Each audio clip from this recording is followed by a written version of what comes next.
Are you acquainted with the different tools used in common password attacks? If not, that's the conversation we're getting ready to have. You're watching IT Pro TV.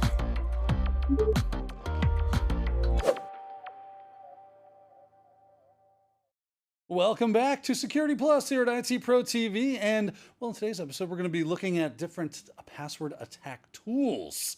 Right? We've looked at the types, and now how do we actually do this kind of stuff? Wes, you've got a whole laundry list of things that we can go over for today. That's right. Different tools we can use. Where do we begin in this conversation? Well, one of the things I thought we would start with, Dan, is, differentiating between what is known as online attacks and what's known as offline attacks, because the methods that you use and some of the considerations are different in both. So what do you say we go ahead and we'll get started with online attacks? Yeah, sounds like a great idea, because obviously there are different ways in which you might be trying to use a password. I like how they put those in differentiation of online versus offline. Sure. So let's go. Where are we starting? Online attacks? Yeah, let's do online. Yeah. All right. So when we look at an online attacks are typically an attack that is going to be against some kind of remote login interface, right?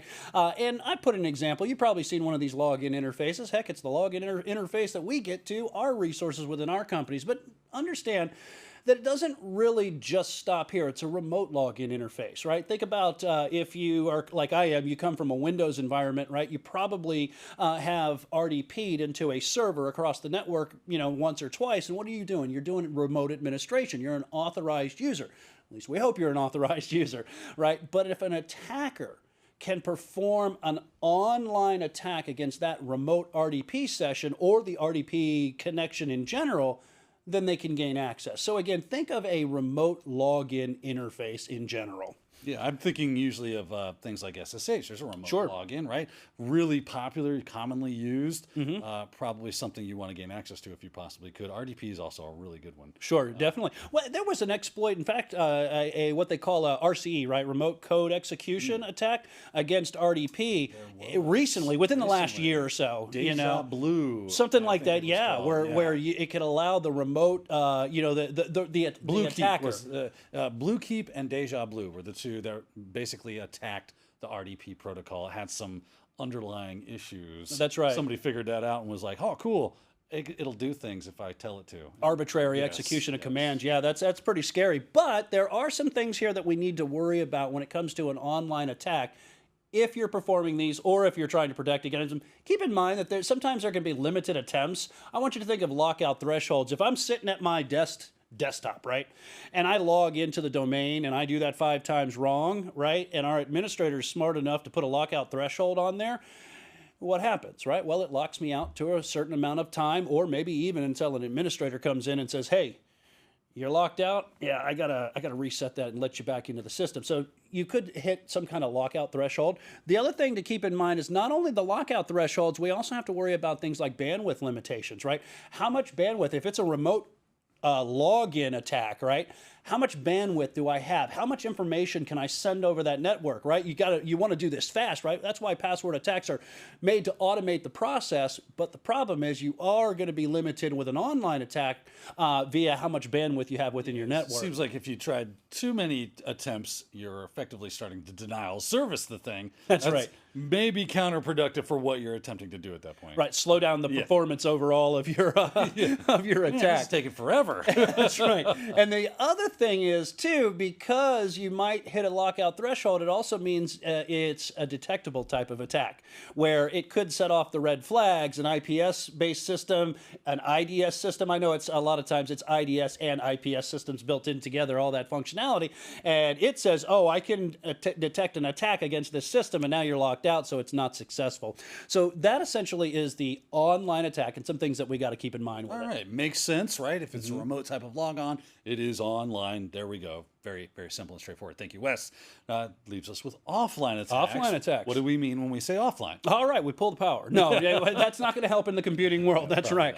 So when we look at offline attacks, what we're thinking about is now we've got the password hashes themselves, all right? And when we talk about, attacking the password, what we're going to do is we've obtained those password hashes or a single hash, depending on how you've done this, and you're now directly attacking the password itself. I'm not sending commands. I'm not sending information, if you will, against an online system. But what I've done is I've acquired a file that contains that hash value in it, and now we're taking a piece of software, still trying to automate the process, but now we're running it directly against the hash or the password that we've obtained beforehand. Yeah. Now this is typically you've got two different operating systems, and this is done as a post-exploit activity, which is a fancy way of saying I have exploited the machine, I've gained unauthorized access, and now I'm pulling those password hashes out of there, and I want to attack those. That can be done specifically with a Windows system through a remote way, but ultimately this is almost invariably how you're going to see this done. And Linux, right? So if we can do this against Windows, it's not going to be done exactly the same against like a Linux system. So there are things that you have to keep in mind, whatever your endpoint that you're targeting. The attack mechanism or the tool that you use to attack those hashes will probably be the same, but the way that you get those hashes or the way that you've exploited the machine is going to be different because of how the different operating systems store those hashes securely or insecurely. So acquiring it's going to be slightly different. Could be different, yes. Most definitely. Now with this one, some of the things that you have to keep in mind is that really what your limitation is now, your computational power of the system that you're using to crack the password. All right. One of the things I want you to keep in mind is that have you ever seen password cracking machines? Right. They have 5 of the NVIDIA GTX biggest graphics cards that they can have. Right. They can guess what, something like billions of calculations in a single second. I'm going to go with the technical term is very, very fast. Very, very fast. I like that. I don't know if it'll show on the exam, but it'll probably show up in a Google search, that's for sure. The other thing, too, is they're a little harder to detect.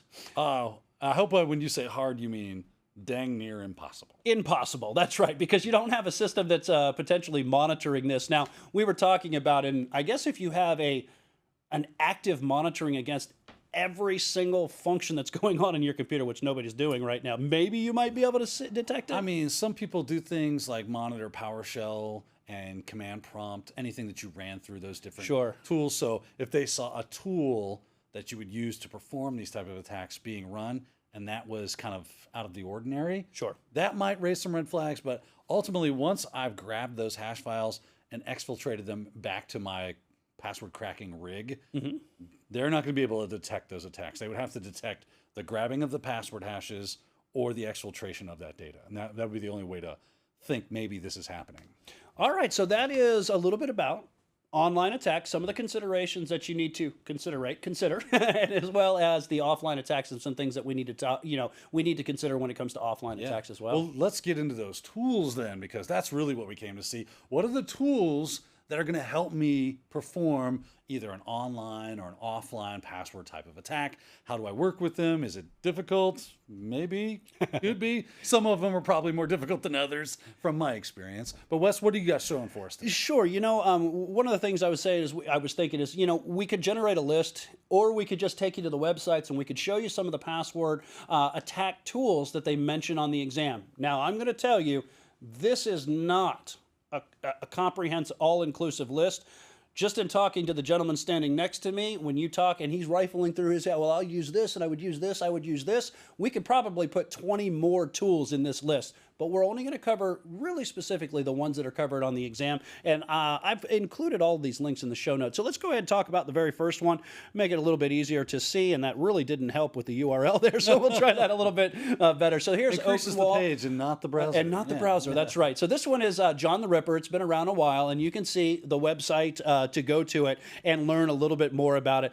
John the Ripper is an offline-based attack system. So know what it does, know what method of attack that it does perform.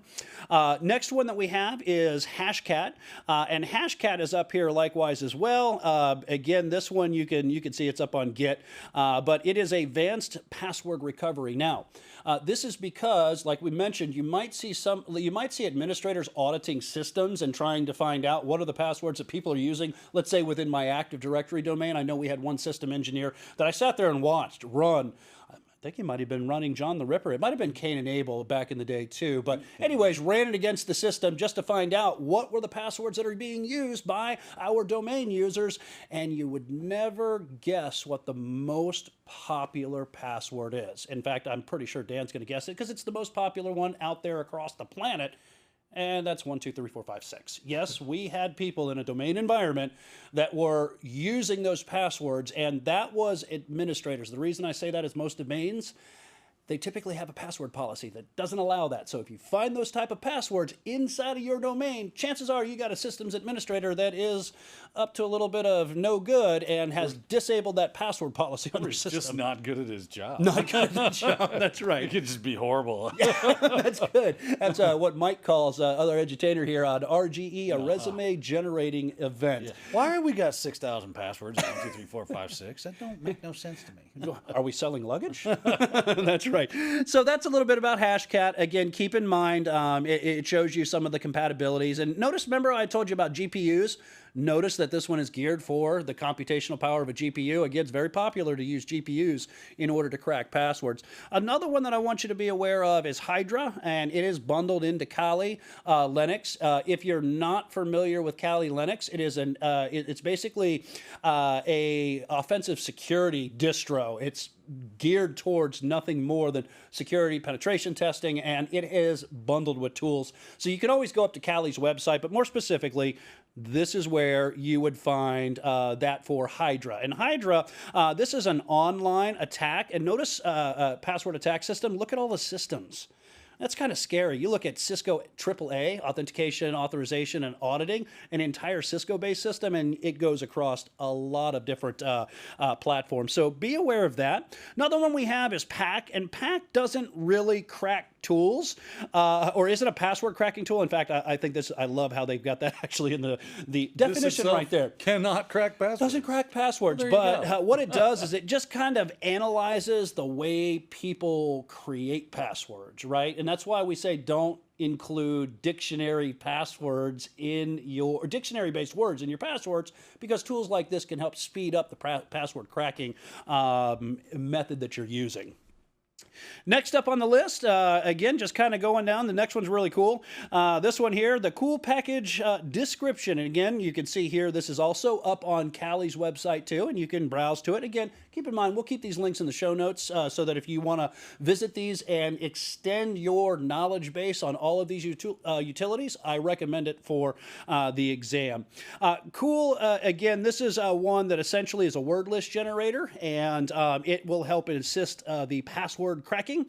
Next one we have is what's known as stats processor, and you can see this is also a word list generator, high performance, they say, word generator based on per position Markov attacks. So you don't need to really know all of that, just know that it assists in word list generation.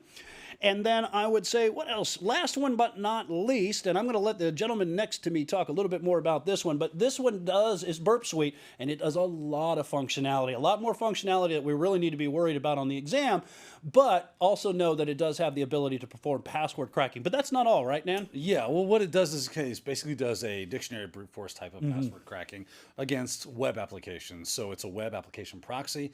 Any requests that are being sent to and from a web application can be intercepted and looked at and modified through Burp Suite. The word suite lets you know that it has more than one type of functionality. Right.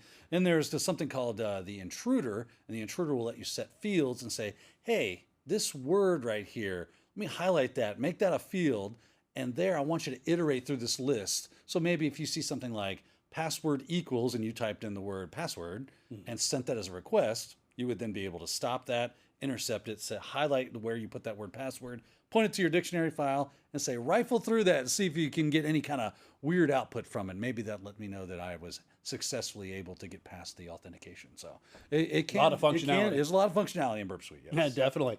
All right, Dan. So those are essentially some of the tools that we need to be aware of, and those are the ones that are mentioned on the exam. All right. Well, there you go, ladies and gentlemen. Now you got a bevy of password cracking tools that you are now familiar with, and you should be able to learn a little bit about. Maybe even get your hands dirty with them, because it is a lot of fun. Grab your own password hashes, see what you can do with some of those tools that we've shown you today. That being said, we are at the end of this episode, but guess what? There is more to come in the series, so fret not, and hopefully we'll see you then. Until then, have a great day. Take care. Thank you for watching IT Pro TV.